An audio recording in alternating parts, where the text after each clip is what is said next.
Hello, viewer, and welcome to Spotlight here on Hope TV, where you look and live. And on Spotlight, we always do our very best to bring to you perspectives that we believe will help you as a Christian and as you interact with different voices in our community. And February is often known as the month of love. And it's just right for us to have a reflection on love on this Spotlight edition. Now, Valentine paints towns red, but surely love can never be dressed shallow. The true question should not be how red your dress is, but how red your love is. Now, red love manifests in deep mystical bonds. In my pastoral duties, I often bump into intense stories of people, stories of red love. Now, this is a story I experienced when a couple lost their little girl and how all that played out. And I call it, let me comb her hair. Now, a young family had just lost their 8-year-old daughter to cancer. I was there as the nurses closed the curtains for the family to have the final moments with their daughter. Before she was taken to the morgue, the young couple cried deeply, and we all who were there had eyes that were wet and held drenched handkerchiefs. It was as if the suffering of their daughter had made them love her even more. There was nothing they knew that they did not do, including treatment abroad. She was, as I said, 8 years old. They held her lifeless hand firmly, calling her name as they choked in tears. As they hugged her tightly, I wish the parental hug would have an Elijah effect and return the daughter to them. But it did not. Time came when the hospital staff asked us to leave so that they take the little body for preservation.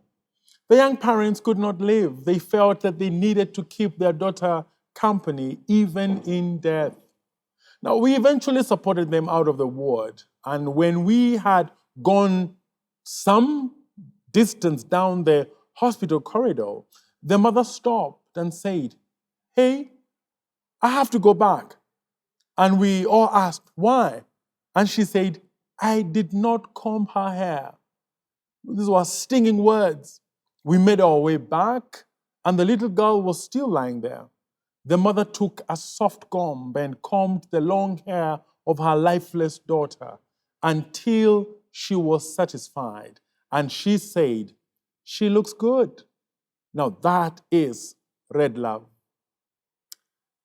Another story, yet still a death story, but still brings to us the dimension of love that we need to have as we interact in our different relationships. And I call this, do not break his finger. Now, I visited with an old lady who had just lost her husband. She narrated her years of marriage with palpable fondness. As she told us of how the husband died, she told of an oversight that she and the nurses had made. They forgot to remove the ring from his finger as they took the body to the morgue. By the time she realized this, the husband's body had been preserved for a while. She hurriedly went over to the morgue and asked to see his body. To her relief, the ring was still on. But this time the fingers were stiff and folded up. She firmly instructed the attendants at the funeral home, "Whatever you do as you remove the ring, do not break his finger." Many would care more for the gold, but she cared less for it and more for the husband's finger. Her care for his finger pointed to a deeper love.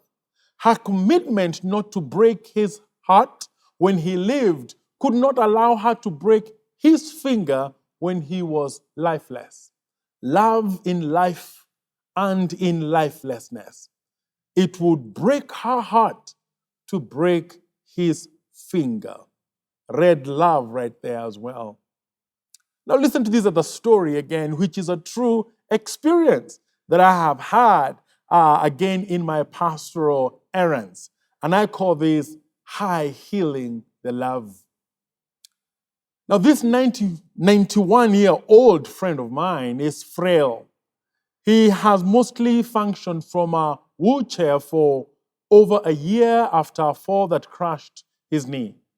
But of all that the immobilization has cost him, what brings most sadness to his heart is that he cannot drive his 80-year-old wife to church. Since the immobilization of her husband, the dear senior lady has been taking public transport. Now, to fix this, her husband organized for his grandson to go to driving school. He topped up the official driving course with extra coaching classes so that their grandson could not only know how to drive, but be thorough at it. It's the old man's heart he would be ferrying, you know.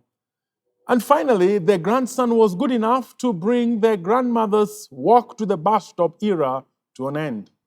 He drove his grandmother, his grandfather's darling, to church. But there was a finer detail which, according to the 91-old man, was the real motive behind taking the grandson to driving school and the actual reason for his joy. He told me, you see, for as long as my wife took public transport to church, she had to wear flat shoes because of the walk to the bus stop. But the truth is that she looks beautiful in heels. My biggest delight is that with a grandson now driving her to church, she can wear her heels again. The point was clear. Heal your love. Now, yet another story here, and again, a true story. On the first session of a premarital counseling class, I asked a young couple a standard familiarization question. How did you meet? How did you two meet? The man looked into the girl's eyes and she let out an affirming smile. He went ahead to narrate their story. He said, I'm a salesman, and once a potential male client gave me his number. After months of the number idling on my calling list, I dialed it. Against my expectation, a lady picked up the phone. Now, I told her who I was calling. Clearly, the day I wrote down the number, I did not get it right. It was the wrong number. I apologized and hung up. A minute later, the lady called back saying she thought there was someone in the firm she worked in with the name I had mentioned. But my description again still amounted to a mismatch. Impressed by the lady's willingness to help, I extended the conversation and learned she was actually not in Nairobi, where I was calling from, or where I thought my potential client was, but she was actually in Western Kenya. I did not ask her name, but I did not delete the number. Now, a year later, my work took me to Kakamega for a 4-day assignment. One of the evenings after work, a memory floated to the surface of my mind. Remember the wrong number? I dialed and invited her for coffee. I had not thought of the meet as anything, but by the end of it, I was thinking of everything. The wrong number was the right one, for love has an intelligence all its own. Amazing story. And maybe sometimes in weddings we should have a portion that asks the couple to tell the congregation how they met. It's just amazing, what we get from those stories. Wrong number becomes the right number for love. Because as we say, love has intelligence all its own. Now, one more story. Now, I was at, again, a funeral of an old lady. And as it is usually at the end of the funeral, there is a moment when the husband would throw the soil into the grave. And as the old man got his chance to throw the soil into the grave, He said words that I still remember to this day. He said, calling out the name of the beloved they had been married for a very long time.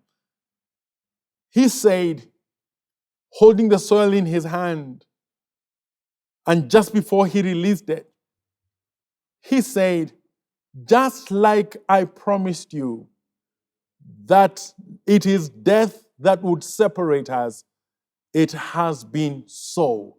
And he released the soil and waved the last to the dear wife. And what I got from there was what I can call a vows consciousness. And all of us in marriage relationships, we need to have that vows consciousness driving us as a force throughout every moment of our lives. Vows consciousness, we all need it. Now, we're talking about love, and there are things that we need to refresh ourselves on when we are in our love relationships. One is that your spouse is not simple. Your spouse is a system. Your spouse is not simple. Your spouse is a system. Now, if you think of your spouse as simple, your interactions will be shallow. If you understand your spouse as a system, you will dig deeper for engagement. Now, if you think of your spouse as simple, you will think you have figured them all out. If you think of your spouse as a system, you wear the spirit of a student ready to learn something new every so often. Another thing we need to remember is that the only one who knows your spouse completely is God. Keep God close. He'll often give you leakage and revelation that makes your spouse wonder. Now, another thing that is important is that love is intelligent. Now, just to illustrate this intelligence, love focuses.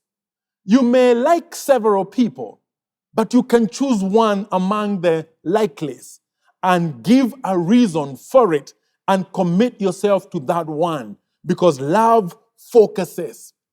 Love learns.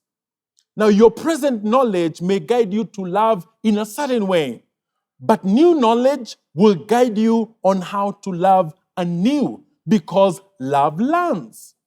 Love is intelligent, as we have said, and another way in which we can see this intelligence is that love knows itself.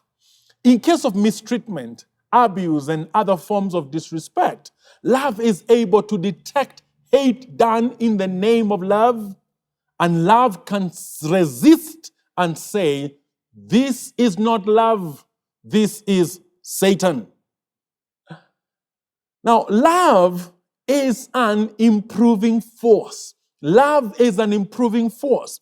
It does not make sense to marry someone and then invest in making them worse than you found them. You should not marry someone to mistreat them. Love can be tough, but love cannot be cold. There's no such thing as love gone cold. Love has a life-giving force. If your love feels cold, do not ask why the love is cold. Ask who put it in the freezer. Now, love is not as simple as I love you. Love is as simple as for better, for worse. Now, love is an emotion. Love is a way of thinking. Love is a way of doing.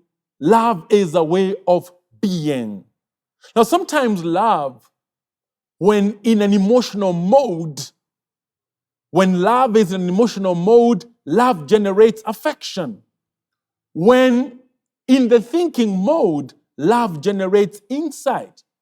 When in a doing mode, love creates acts.